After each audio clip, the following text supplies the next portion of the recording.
மகரவிளக்கு பூஜைக்காக சபரிமலை ஐயப்பன் கோவில் நடை திறக்கப்பட்டிருக்கிறது. கூடுதல் விவரங்களோடு இணைக்கிறார் செய்தியாளர் சஜயகுமார். விவரங்கள். நந்தா, தென்னிந்தியாவின் பிரசித்தி பெற்ற ஆத்மீக ஸ்தலமான சபரிமலை மண்டல மற்றும் மகரவிளக்கு பூஜைக்காக நடையானது தற்போது திறக்கப்பட்டிருக்கிறது. சபரிமலை தந்திரி கண்டரடு மகேஷ் மோகன் முன்னிலையில் மேற்சாந்தி அருண்குமார் நம்பூதிரி நடையை திறந்து வைத்தார்.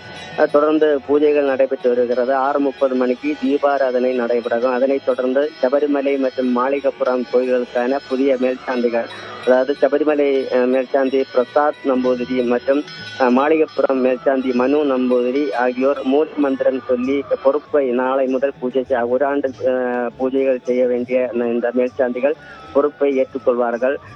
நாளை 17ஆம் தேதி கார்த்திகை முதல் நாளான நாளை முதல் அதிகாலை 3 மணிக்கு நடை திறக்கப்பட்டு வழக்கமான பூஜை வழிபாடுகள் தொடர்ந்து நடைபெறும்.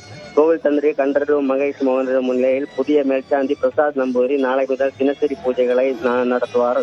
அதே போல அதிகாலை 3 மணிக்கு நாளை கோவில் நடை திறக்கப்பட்டு நிர்மாலி தரிசனம், கணபதி ஹோமம் தொடர்ந்து காலை 11:30 மணிக்கு வரையும் நெய்யபிஷேகம் ஆகியவற்றை நடைபெறும். உச்ச பூஜைக்கு பிறகு மதியம் 1 மணிக்கு நடை அடைக்கப்பட்ட பிறகு மீண்டும் மாலை 3 மணிக்கு நடை திறக்கப்படும். இது தினசரி 40 நாட்களும் அதே போல மகரவிளக்கு காலம் முடியும் வரையும் இதே நடைமுறை பின்பற்றப்படும். 3 மணிக்கு நடை திறக்கப்பட்டு தினசரி 6:30 மணிக்கு மாலை தீபாராதனை நடைபெற உள்ளது. அதே போல இரவு 7 மணிக்கு புஷ்பாபிஷேகம், அதைத் தொடர்ந்து அத்தாழ பூஜை, அதைத் தொடர்ந்து இரவு 11 மணிக்கு ஹரிவராசனம் பாடல் இசைக்கப்பட்டு நடை அடைக்கப்படும். அடுத்த மாதம் டிசம்பர் மாதம் 27ஆம் தேதி மண்டல பூஜையும் அதே போல ஜனவரி 14ஆம் தேதி மகரவிளக்கு பூஜையும் நடைபெற உள்ளது. இதுக்கான அனைத்து ஏற்பாடுகளும் சபரிமலை நிர்வாகம் சார்பிலும் தேவசம் போர்டு சார்பிலும் செய்யப்பட்டிருக்கிறது. தினசரி 90,000 பக்தர்களுக்கு தரிசனத்துக்கான அனுமதி வழங்கப்பட்டிருக்கிறது. இதில் 70,000 பேர் ஆன்லைன் மூலமும் 20,000 பேர் ஸ்பாட் புக்கிங், தினசரி 20,000 பேர் ஸ்பாட் புக்கிங் மூலமும் தரிசனம் மேற்கொள்ளப்படலாம் என தேவசம் நிர்வாகமானது அறிவிக்கப்பட்டிருக்கிறது. அதே போல பல்வேறு கட்டுப்பாடுகள் ஏற்படுத்தப்பட்டிருக்கிறது. கடந்த ஆண்டை விட இந்த ஆண்டு சபரிமலை சன்னிதானம் பகுதியில் மொபைல் போன்கள் புகைப்படம் எடுக்கவோ அனுமதி மறுக்கப்பட்டிருக்கிறது. அதே போல தொலைக்காட்சிகளுக்கும் அந்த ஸ்ரீகோவில் அருகாமையில் சென்று அந்த காட்சிகளை காட்சிப்படுத்தவும் தடை விதிக்கப்பட்டிருக்கிறது என்பதும் குறிப்பிடத்தக்கது.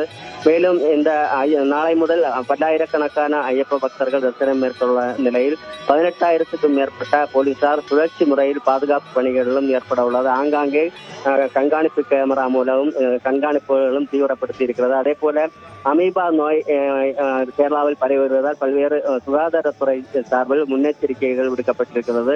நீர்நிலைகளில் குளிக்கும் போது பாதுகாப்பாக குளிக்க வேண்டும், மூக்கு வாய்களில் தண்ணீர் ஏறாமல் பாதுகாப்பாக குளிக்க வேண்டும் என்ற ஒரு முன்னெச்சரிக்கை நடவடிக்கையும் கேரளா சுகாதாரத்துறை சார்பிலும் அறிவிக்கப்பட்டிருக்கிறது. தற்போது நடை திறக்கப்பட்டு ஏராளமான பக்தர்கள் சன்னிதானத்தில் சாமி தரிசனம் செய்து வருகின்றனர். நந்தா, நன்றி சஜயகுமார் விரிவான விவரங்களுக்கு.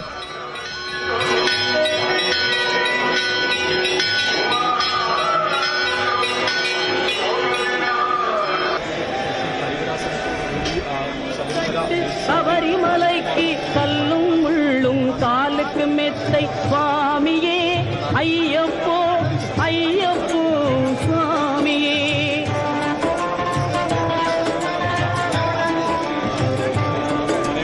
நெய்யபிஷேகம் சுவாமிக்கே, கற்பூர தீபம் சுவாமிக்கே, ஐயப்பன் மார்கள்